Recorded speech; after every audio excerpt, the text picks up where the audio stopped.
Hi guys, my name is Paula Soares. Thank you so much for joining me for this video titled Stop Running from Your Calling. I have a word on my heart and I really think it's going to be a blessing to you guys, so I'm really excited to dive right in.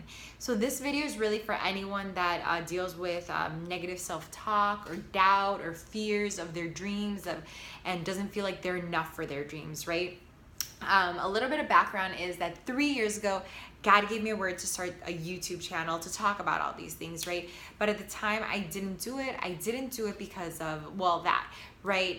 Negative self-talk, doubt, fear of what people might think, all those things, right? And I didn't do it, and I really feel like yesterday I got a word to start it, and that's why I'm doing this today. I'm starting this video, and I really think this word is actually going to be a blessing to someone, so that's why I'm putting it out there. And the word that I got yesterday was actually from a sermon. I was watching the Elevation Church podcast, which I think is amazing.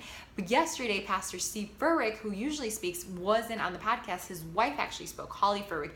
She gave an amazing sermon titled, I'm Just a Girl. And that really spoke to me, and I think it'll speak to you too.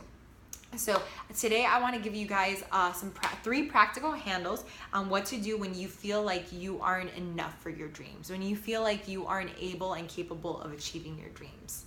The first thing is start asking for direction instead of confirmation, right? That's something that I've been dealing with for these last 3 years, where I've just been asking God, can you just give me confirmation? Is this what I'm supposed to do? Am I supposed to do this or am I supposed to do that? God, just give me confirmation, right? And the word that I heard really on my heart was stop asking for confirmation, right? If God placed a dream on your heart, there's a reason He placed that dream in your heart and that vision for your life on you. He didn't give that vision to your neighbor. He didn't give that vision to your boyfriend, to your sister, to anyone. He gave that vision to you, and there's a specific reason why you have that dream, right? So honor that and just know that that is your confirmation. You don't need any more confirmation, right? Another thing is that Holly talked about was in Luke chapter 1, 26 through 27, we see the story of when the angel appears to Mary, right? When he's basically like, you're going to be the mother of Jesus and all these things, right? And we juxtapose that with the story of Zachariah, which is earlier in the chapter, which is the husband of Elizabeth. When the angel appears to him and says, hey, you're going to have a child, their responses were completely different. His response was like doubtful, like, are you sure? Like asking for confirmation, basically, and it came from a place of fear. And because of that, the angel silenced him for 9 months. Basically, like saying, you don't need confirmation. I told you this. Mary's response was very different. She asked the question, but she asked the question from a place of, yes, Lord, I'll do it. And it was a place of direction. So start asking God for direction instead of confirmation, because that went really well, right? And the angel did not curse her, did not do anything like that. So that's just confirmation to ask for direction instead of confirmation. Another thing is, don't be asking, or don't think that your dream isn't going to come to pass because other people haven't told you that.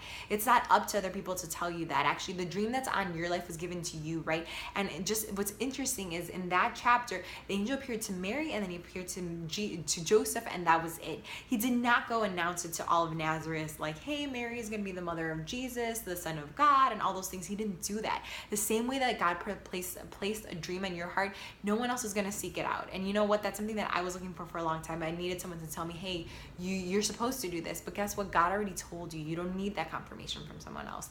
That's one. Number two is start declaring, right? There's so much power in the word. Remember who you are. Remember who God says you are. Start declaring those things over your life. Remember, because Proverbs 18:21 says, death and life are the power of the tongue, right? And that's so true, right? Death and life. So basically, you write. Right? Whether you say, you know what, I'm not capable of starting this business, I'm not capable of doing that, I'm not talented enough, I'm not smart enough, pretty enough, whatever it is, you write.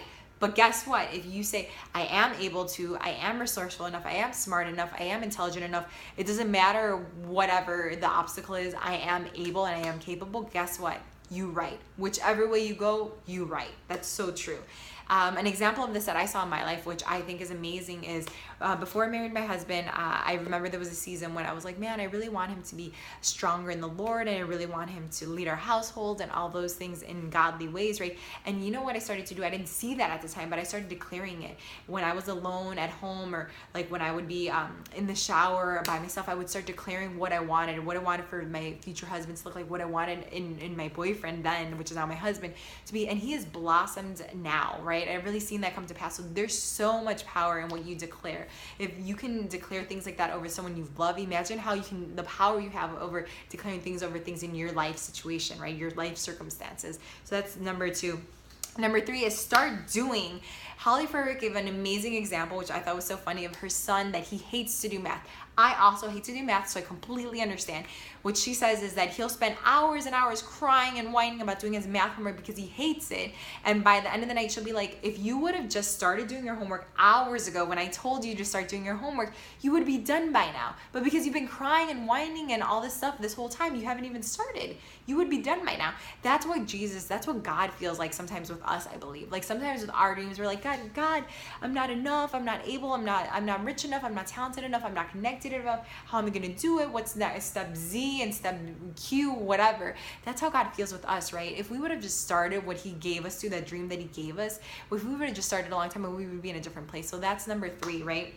But if you don't know where to start, if you don't know where to start doing the last thing that God told you to do. Start spending more time with God. Start spending more time in worship and prayer. And guess what? God's going to start revealing things to you, even things that aren't related to your calling. Just this week, God gave me a word, and he gave me a word to say sorry to someone, say sorry to a friend that I had offended years ago.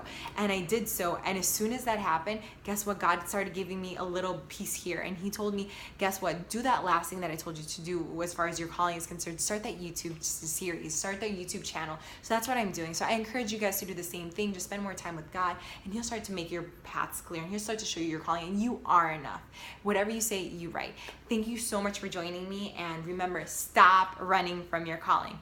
Have a great day. Thanks for joining me. Bye.